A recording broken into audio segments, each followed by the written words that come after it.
دکتر پادکست 10 تمرین عجیب برای مغز که شما را باهوشتر می کند. آیا برای تقویت قدرت مغز و حافظه تمرینی وجود دارد؟ در این پادکست می خواهیم 10 نمونه از تمرین‌های عجیب را به شما معرفی کنیم.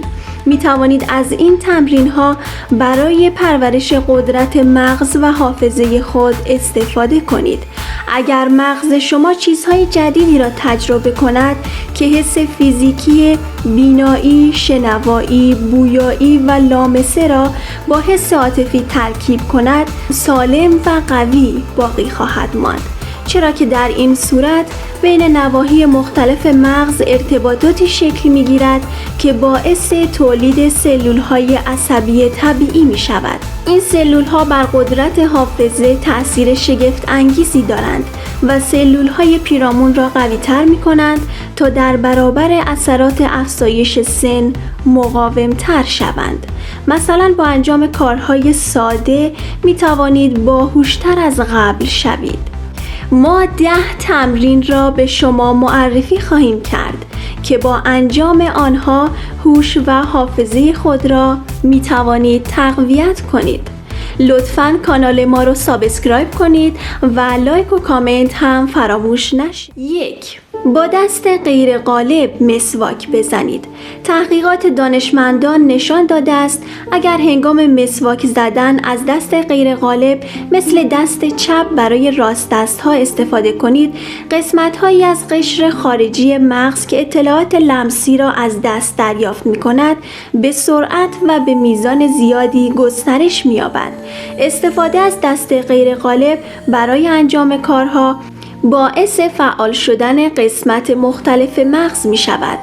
هنگام مسواک زدن با دستی خمیردندان و مسواک را بگیرید که معمولاً از آن استفاده نمی کنید. 2.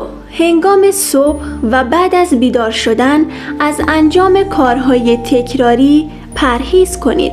مطالعاتی که روی تصاویر مغز انجام شده نشان می دهد انجام کارهای جدید و متنوع باعث پرورش قسمت‌های بزرگی از قشر خارجی مغز می شود و این حاکی از این مطلب است که در چندین ناحیه ویژه فعالیت مغز افزایش می یابد.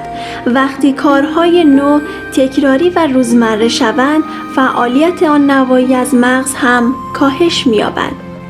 اگر همیشه قبل از خوردن صبحانه لباسهایتان را عوض می کنید، گاهی بعد از صبحانه این کار را انجام دهید. کانال تلویزیونی را که معمولاً هر روز صبح تماشا می کنید تغییر دهید و کانال جدیدی ببینید. از کوچه یا خیابانی به محل مد نظرتان بروید که قبلاً از آن نرفته اید. 3. با چشمان بسته دوش بگیرید. وقتی در حمام چشمای خود را می‌بندید و بدن خود را می‌شویید، قسمت‌ها و بافت‌هایی از بدن خود را لمس خواهید کرد که قبلاً متوجه آنها نمی‌شدید و این باعث ارسال پیام به مغزتان می‌شود. سعی کنید فقط از حس لامسه خود استفاده کنید. البته مراقب باشید لیز نخورید و آسیب نبینید. فقط با حس لامسه خود شیر دوش را پیدا کرده و دمای آب را کم یا زیاد کنید. بعد با چشمان باز به شستشو و اصلاح بپردازید. 4. با بینی خود ارتباط جدید برقرار کنید. برخی از ما احتمالاً یادمان نیست از چه زمانی عطر چای یا قهوه شروع یک روز جدید را برایمان تداعی می کند. اما شما می توانید با مرتبط ساختن یک عطر جدید مثل مرکبات یا نعنا با یک فعالیت مسیرهای عصبی جدید را هوشیار نگه دارید. به مدت 1 هفته مقداری از عطر محبوبتان را کنار تخت خود نگه دارید. هنگامی که از خواب بلند می شوید، در شیشه عطر را باز کرده و مقداری از آن را استنشاق کنید. بعد از دوش گرفتن و هنگام لباس پوشیدن هم این کار را تکرار کنید. 5. طی روز ارتباطات اجتماعی بیشتری برقرار کنید. تحقیقات علمی پیوسته ثابت کردند انزوای اجتماعی تأثیرات مخربی بر توانایی‌های شناختی فرد دارد. وقتی به سوپرمارکت می روید به جای اینکه سرتان را پایین بیاندازید یا به اطراف نگاه کنید. 6. یک پروژه هنری را به صورت گروهی انجام دهید. هنر قسمت‌های عاطفی و غیر زبانی غشای مغز را به کار می‌اندازد. وقتی به کارهای هنری بپردازید، قسمت‌هایی از مغزتان را درگیر کردید که به فرم‌ها و رنگ‌ها و بافت‌ها علاقه‌مند است. همچنین با انجام کارهای هنری مغز خود را وارد فرایندهای فکری می‌کنید که با تفکر خطی منطقی روزمره بسیار متفاوت است. از هر نفر در گروه درخواست کنید شکلی را ترسیم کند که با موضوعی به خصوص نظیر یک فصل، یک احساس یا یکی از رویدادهای جاری مرتبط است. 7. با صدای بلند کتاب بخوانید. وقتی کتاب‌ها را بلند می‌خوانید یا به کتابخوانی دیگران گوش می‌دهید، نسبت به زمانی که خاموش مطالعه می‌کنید، از مدارهای مغزی متفاوتی استفاده می‌کنید. برای دوست یا همسر خود کتاب بخوانید و هر از چندگاهی نقش خواننده و شنونده را با هم عوض کنید. شاید سرعت مطالعه‌تان پایین بیاید، اما زمان خوبی را با هم سپری خواهید کرد. 8.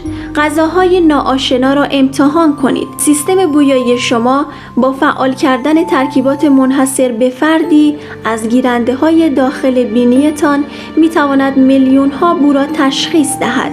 این گیرنده‌های داخل بینی با مرکز احساسی مغز شما ارتباط مستقیم دارند. از این رو بوهای جدید می‌توانند در شما احساسات و تداعی‌های غیرمنتظره‌ای را برانگیزانند. یک دستور غذایی کاملا ناآشنا انتخاب کنید. انواع سبزیجات، ادویه‌جات و مواد غذایی بسته‌بندی شده را بررسی کنید. از فروشنده بخواهید چند کالای غذایی ناآشنا به شما معرفی کند. 9. اشیای آشنا را وارونه کنید.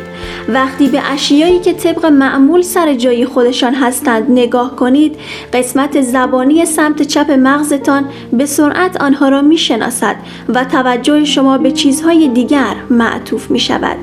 وقتی شیئی به طور وارونه قرار بگیرد، شبکه مغز شما درگیر شده و سعی می‌کند شکل، رنگ و روابطی را که در این تصویر پازل مانند وجود دارد تفسیر کند. قاب عکس خانوادگی، ساعت و تقویم رومیزیتان را وارونه کنید. 10. کالاهای داخل قفسه‌های فروشگاه را به دقت وارسی کنید. آنها معمولاً سودآورترین کالاها را در قفسه‌های مقابل چشم مردم قرار می‌دهند. وقتی داخل راهروی فروشگاه‌ها به دنبال اجناس مد نظر می‌گردید، تنها بخشی از کالاها را می‌بینید، نه همه را.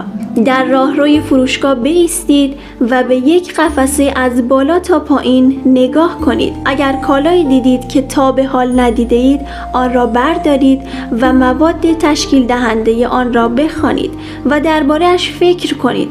لازم نیست آن را بخرید، بلکه با این کار از روزمرگی خود جدا می‌شوید و چیز جدیدی را تجربه می‌کنید. ممنون از همراهی شما.